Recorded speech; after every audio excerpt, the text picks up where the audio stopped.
Hurricane Nate makes second landfall in Mississippi, updated at 1:50 a.m. Yet Hurricane Nate made landfall for the second time early Sunday, with maximum sustained winds of 85 miles per hour. The National Weather Service said radar data showed it hit near Biloxi, Miss, around 12:30 a.m. local time. It first made landfall near the mouth of the Mississippi River as a Category 1 storm with winds of 85 miles per hour at about 8 p.m. It's Saturday, the National Hurricane Center says. Earlier in the evening the storm had been gaining strength and speed over the Gulf of Mexico and was expected to make landfall along the central United States Gulf Coast as a Category 2. It is moving at an extremely fast rate, said Louisiana Governor Bel Edwards at a briefing Saturday, almost unheard of for a storm of this type. In its 1 p.m.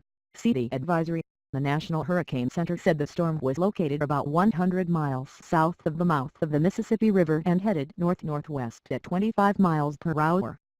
It had maximum sustained winds of 90 miles per hour. "This is a very strong storm," Edwards said. He asked that residents be prepared to ride out the storm by 3 p.m. local time Saturday and to keep off the roads. That was 5 hours earlier than the time Edwards had requested a day earlier. A hurricane warning is in effect from Grand Isle near the southern tip of Louisiana stretching to the Alabama-Florida border, including metropolitan New Orleans and the Mississippi Gulf Coast. "Everybody in this area needs to prepare for hurricane-force winds," said Mike Brennan, senior hurricane specialist with the NHC, adding, "We are very concerned about storm surge." The storm surge warning covers much of the region, including around Lake Pontchartrain in the New Orleans area. Forecasters said floodwaters could reach 11 feet above ground level, so that it's life-threatening, Brennan said. The deepest water will occur along the immediate coast near and to the east of the landfall location, where the surge will be accompanied by large and destructive waves, the NHC said in its advisory.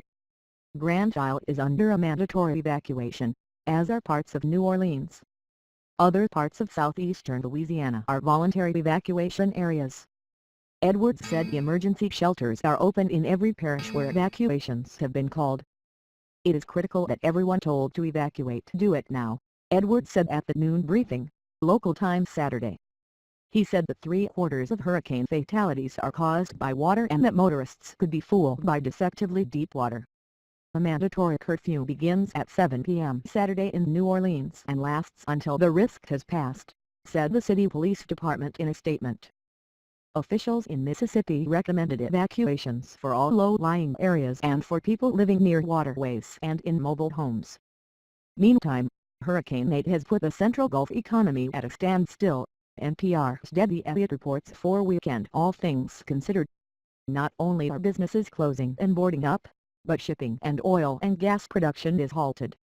The United States Coast Guard has closed all the major ports in the region, including New Orleans, Gulfport, Pascagoula, Mobile and Pensacola, Debbie says. The hurricane response team at the Federal Bureau of Safety and Environmental Enforcement issued a statement saying that offshore oil and gas operators in the Gulf of Mexico have evacuated platforms and rigs in response to Hurricane Nate.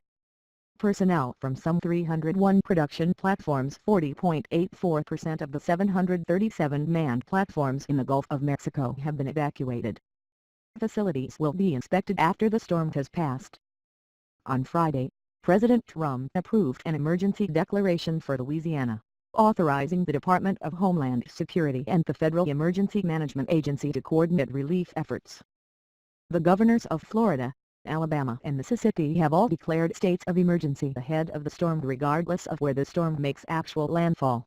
"We face the possibility of widespread power outages and storm surge flooding," Mississippi Governor Phil Bryant said in a statement.